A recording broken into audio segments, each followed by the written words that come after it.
Alright, so in this video we're going to do the HTML and CSS for the expanding cards, and then we'll get into the JavaScript in the next video. So we have our project starter open, I have my index.html. I'm going to go ahead and change the title here to expanding cards. And then let's get rid of this H1 here. And this is going to be pretty simple. We're just going to have a container wrapped around 5 divs with the class of panel. Now for this first one, it'll have a class of panel and also a class of active, because that's how we're going to tell which card is going to be expanded. It's going to have a class of active. And inside the div is just going to be whatever the H3 is. This one is going to be explore the world. Of course, you can change that if you want. And then we're going to have an inline style for the background image. So you could easily, change that if you want. So let's say background dash image and set that to a URL and single quotes in here with a link to an image, which you could use whatever you want. I'm going to just grab a link to an Unsplash image and paste that in between the quotes here. Okay, so if I save that, I'm just going to see just the content, which is the H3 with the background image behind it, but it's only going to take up as much as the content does for now.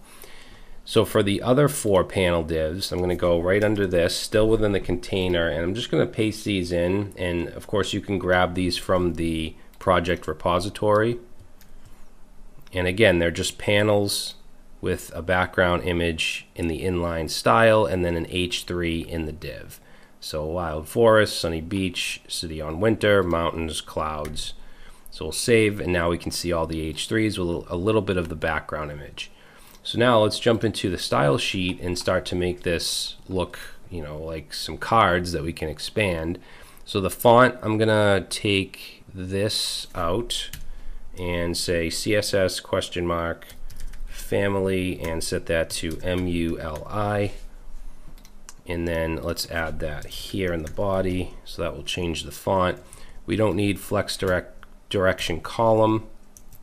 And then the rest of this can stay the same for the body. Now remember, we have a container wrapped around all the panels, and all I want to do here is display this as a flex box. So immediately it's going to turn it into a flex row. Okay, so our container right here is now a flex box, so any immediate children, which are all these divs, are going to be put horizontal into a row. If we wanted them on top of each other, we could do flex direction column like that, but we don't. We want them in a row. Now it takes up 100 viewport widths right now, or 100% of the viewport. So I'm going to set the width of the container to 90 VW, which is a viewport width. So if you think of the width as 100 slices going this way, we're taking up 90 of the 100. So the next thing I want to do is the panels. So that's all we need for the container. So for the panel class, it already has the background image, but let's add some other background attributes like the size. Right now you can only see a small portion of the image. I'm going to set this to auto and 100%, and now you can see much more of the image. I'm going to set the position, so background position I'll set to center, and I don't want any repeat, so let's set the background dash repeat to no repeat. Okay, and then for the height of these, let's make them not quite the whole height of the viewport. Let's do 80 VH, so 80 viewport heights. Okay, it's starting to look a little better. Let's set the border, or not the border, but the border radius. I'm going to set that to 50 pixels, so make them rounded. And you can style it differently if you'd like. I'm going to set the color of the text inside to be white. I want a cursor pointer so that when I hover over it, we have a cursor.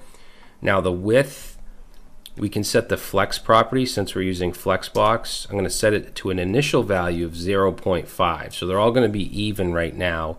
But when we have the active class, what we'll do is we'll change this to something much higher, like Flex 5. Okay, and let's separate these out a bit. So we'll add a margin of 10 pixels.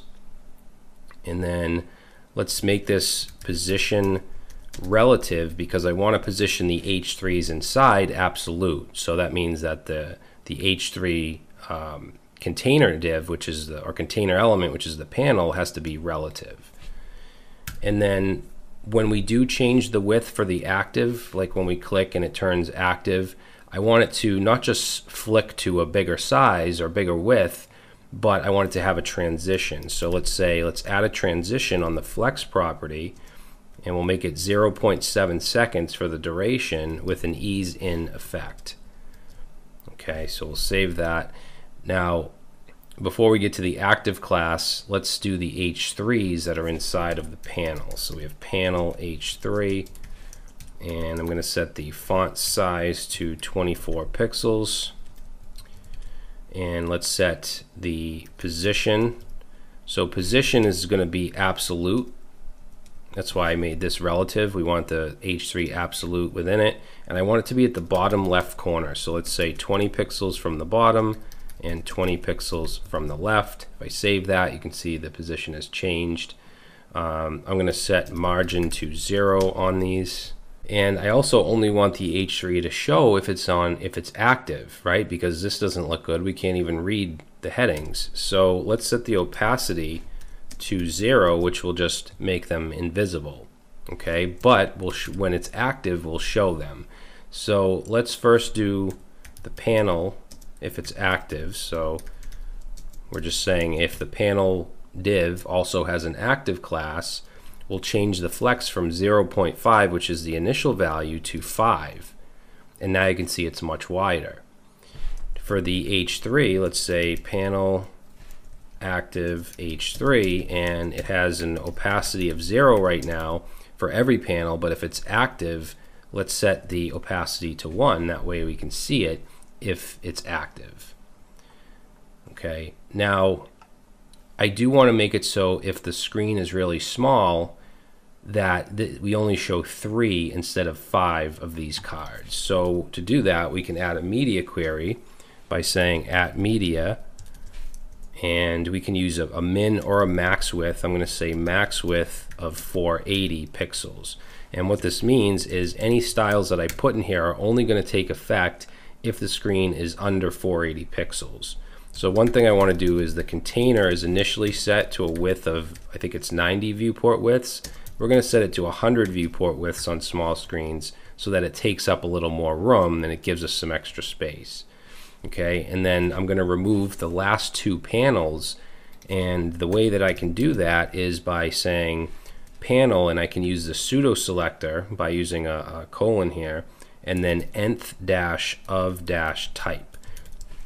And I want the last 2, so there's 5 total.